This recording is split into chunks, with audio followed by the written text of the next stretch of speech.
आपने देखा कि केंद्र की नरेंद्र मोदी जी की तानाशाह सरकार किस तरह से दिल्ली सरकार का गला घोट के गैर संवैधानिक बिल पास करती है, और इतने से भी अमित शाह जी का दिल नहीं भरता। एक नई परंपरा मोदी सरकार ने शुरू कर दी है, जो सरकार के खिलाफ बोले उसकी सदस्यता खत्म करो, उसको निलंबित करो, उसको बाहर करो, उसमें एफआईआर करो। तो सीधे सीधे तानाशाही घोषित कर दो, क्यों लोकतंत्र का ड्रामा पीट रहे हो? और दुनिया की सबसे बड़ी अफवाह कंपनी भारतीय जनता पार्टी के गृह मंत्री ने कितना बड़ा झूठ बोला, और जिस झूठ के चक्कर में, माफ कीजिएगा, आप लोग भी कई बार फंस जाते हैं। क्या कह रहे हैं देश के गृह मंत्री देश के सदन में? फर्जीवाड़ा हो गया, सिग्नेचर गलत हो गया, सिग्नेचर कहां से आया, सिग्नेचर किसने कराया। अरे भैया, देश के तुम दूसरे नंबर के मंत्री हो, इतना सामान्य ज्ञान तो सदन की कार्रवाई के बारे में रखो। सेलेक्ट कमेटी में किसी भी सदस्य के द्वारा किसी भी सदस्य का नाम प्रस्तावित किया जा सकता है, उसके किसी सिग्नेचर की जरूरत नहीं होती। कहां से कानून लेके आए गृह मंत्री जी आप? आपका मकसद है राहुल गांधी की तरह राघव चड्ढा की सदस्यता को खत्म करना, एकमात्र मकसद है। जैसे राहुल गांधी की सदस्यता आपने खत्म करी, ऐसे राघव चड्ढा की सदस्यता आप खत्म करना चाहते हैं। लेकिन हम लोग अरविंद केजरीवाल के सिपाही हैं, हम लोग आम आदमी पार्टी के सिपाही हैं। हर हाल में तुमसे लड़ना जानते हैं, जीतना जानते हैं, और हम लड़ेंगे। और किसी तरीके से अगर आपने हथकंडे अपनाकर राघव चड्ढा की सदस्यता खत्म की तो दोबारा चुन के आ जाएंगे। तो इसलिए झूठ और अफवाह मत फैलाइए। कोई भी सदस्य किसी का भी नाम प्रस्तावित कर सकता है। बाकी और विस्तार से नियमों के बारे में राघव चड्ढा जी आपके सामने जानकारी देंगे।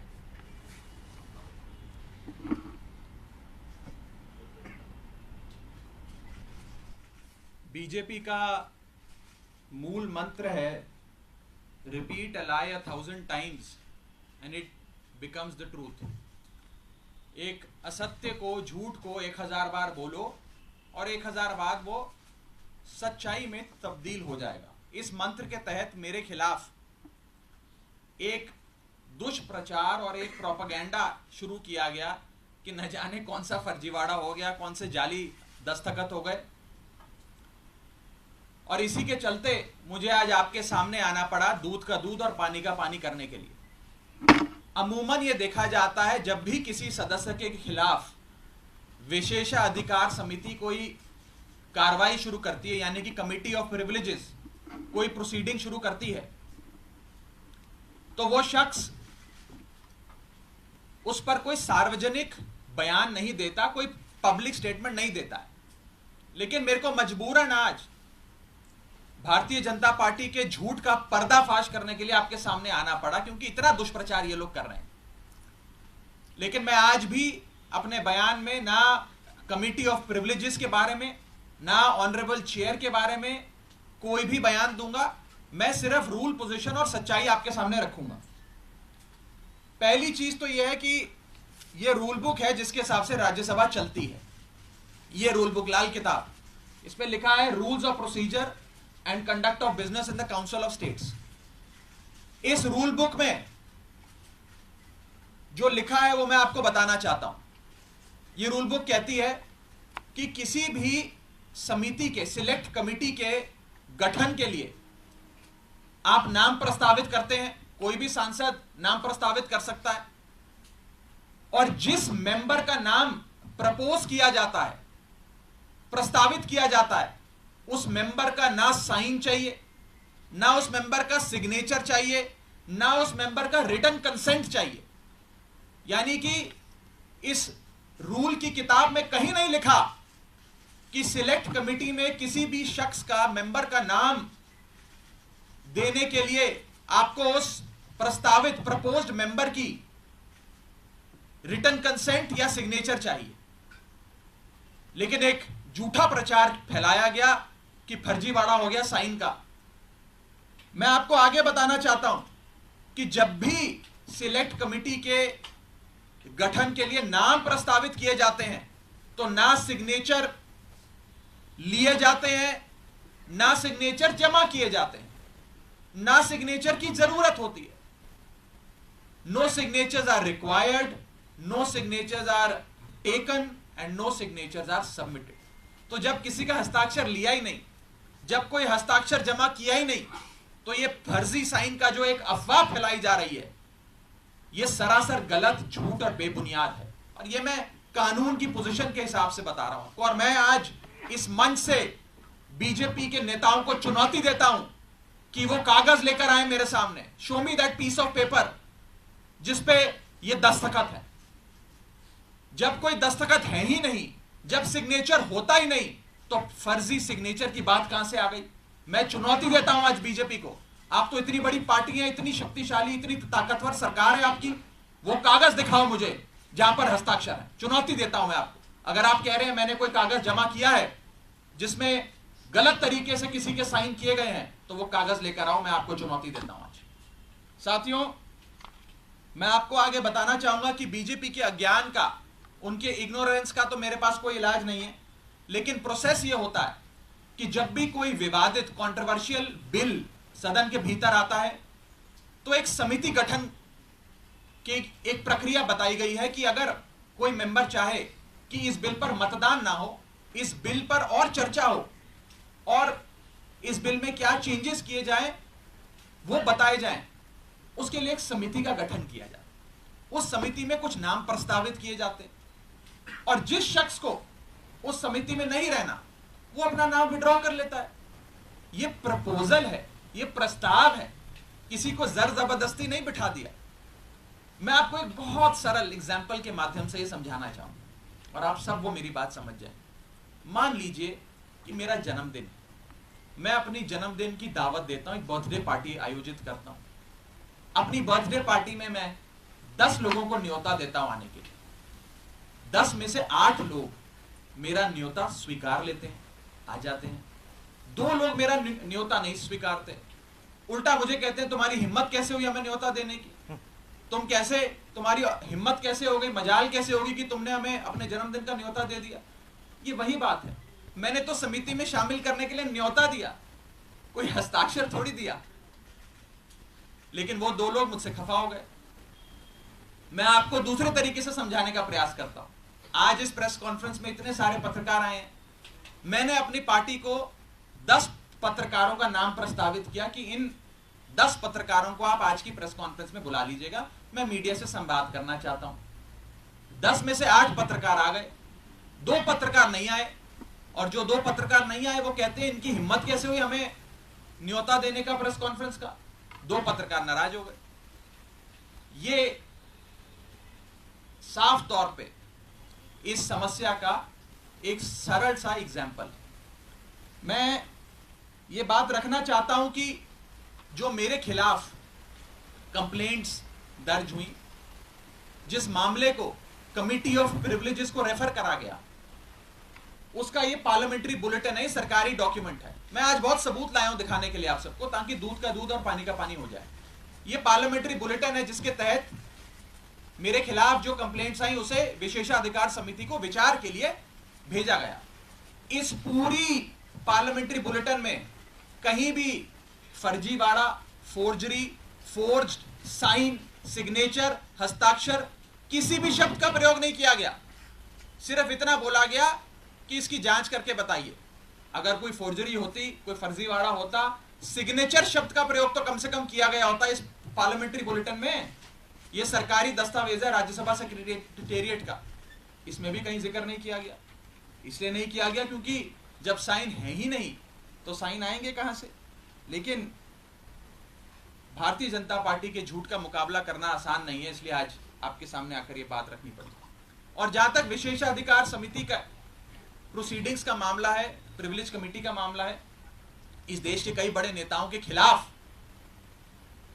कमिटी ऑफ प्रिविलेजेस ने प्रोसीडिंग्स शुरू करी, कार्रवाइयां करी, जिसमें स्वर्गीय अटल बिहारी वाजपेयी जी हैं, जिसमें स्वर्गीय इंदिरा गांधी जी का नाम आता है, मनमोहन सिंह जी का नाम आता है, मोरारजी देसाई जी का नाम आता है, सुषमा स्वराज जी का नाम आता है, अरुण जेटली जी का नाम आता है, उस श्रेणी के अंदर अगर हमें भी शामिल किया गया तो कोई बात नहीं है, मजबूती से अपना जवाब विशेषाधिकार समिति के सामने, कमेटी ऑफ प्रिविलेजेस के सामने देंगे।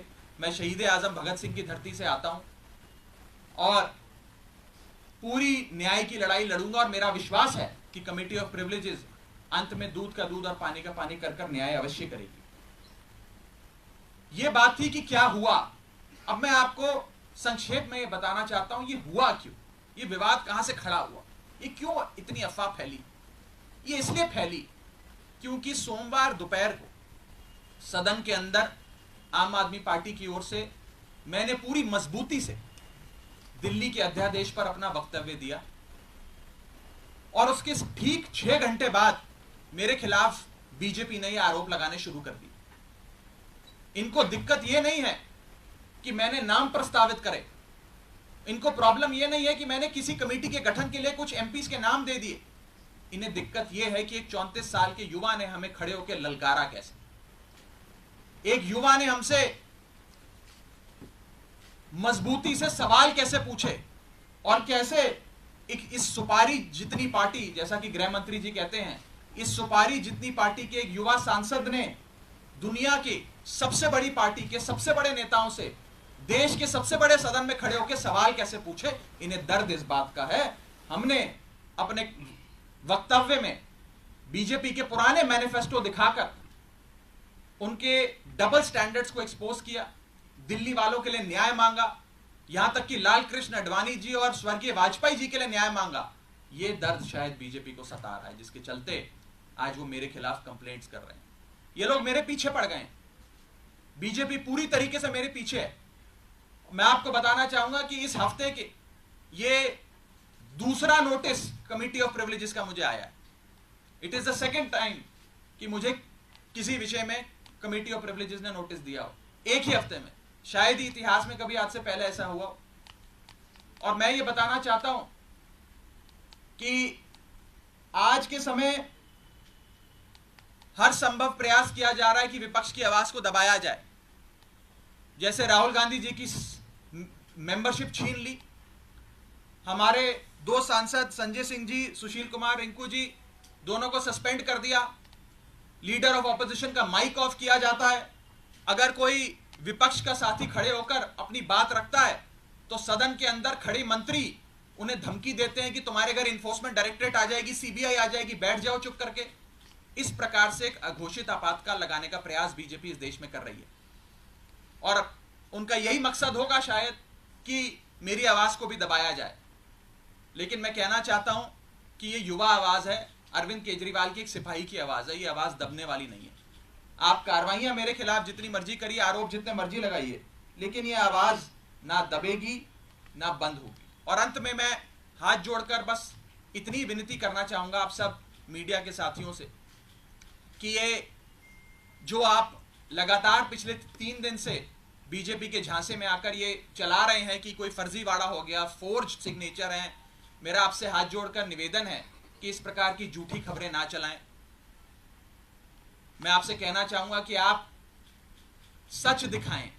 आप लोग इस लोकतंत्र के चौथे स्तंभ हैं, कृपया कर बीजेपी के प्रोपेगेंडा में ना फंसें। एक छोटे सेक्शन ऑफ मीडिया ने जरूर एक प्रोपेगेंडा चलाने का प्रयास किया और मुझे मजबूरन उनके खिलाफ कानूनी कार्रवाई करनी पड़ेगी, क्योंकि ना रिकॉर्ड्स में, ना कंप्लेंट्स में, ना पार्लियामेंट्री बुलेटिन में कहीं भी फोर्जरी शब्द का प्रयोग किया गया है। और अंत में मैं इतना ही कहूंगा कि जिन जिन सांसदों ने मेरे खिलाफ फोर्जरी के आरोप लगाए, सदन के बाहर मैंने देखा कई सारे बीजेपी के लोकसभा के सांसदों ने बयान दिए हैं।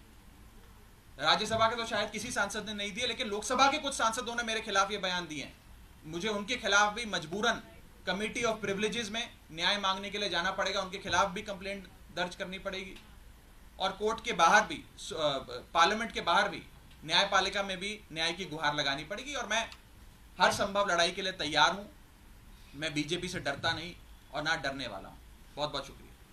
राघव, एक बात स्पष्ट कर दीजिए, आपने कहा 1 हफ्ते में दूसरी बार नोटिस आया, तो क्या आपको नोटिस मिल गया है?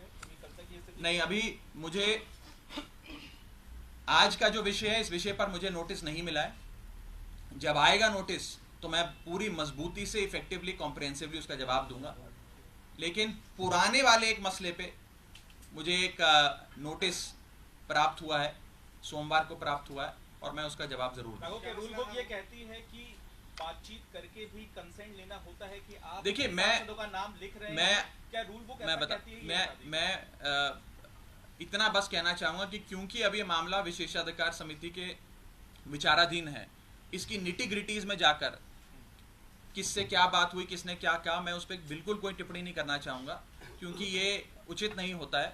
मैंने अपनी बात रखनी थी, आज मुझे मजबूरन, क्योंकि मेरी छवि खराब करने के लिए एज अ पार्लियामेंटेरियन, मेरी गुडविल, मेरी क्रेडिबिलिटी खराब करने के लिए एक प्रोपेगेंडा जो बीजेपी ने चलाया है, उसका जवाब देने के लिए आज मुझे सामने आना पड़ा, ताकि दूध का दूध और पानी का पानी हो जाए, और मैं खुली चुनौती देता हूँ।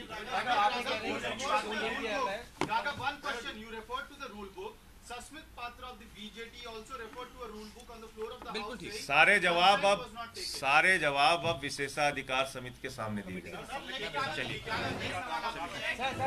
राहुल गांधी के भाषण के शब्द को हटा दिया गया। राहुल गांधी का पार्लियामेंट में राहुल गांधी के शब्द के भाषणों को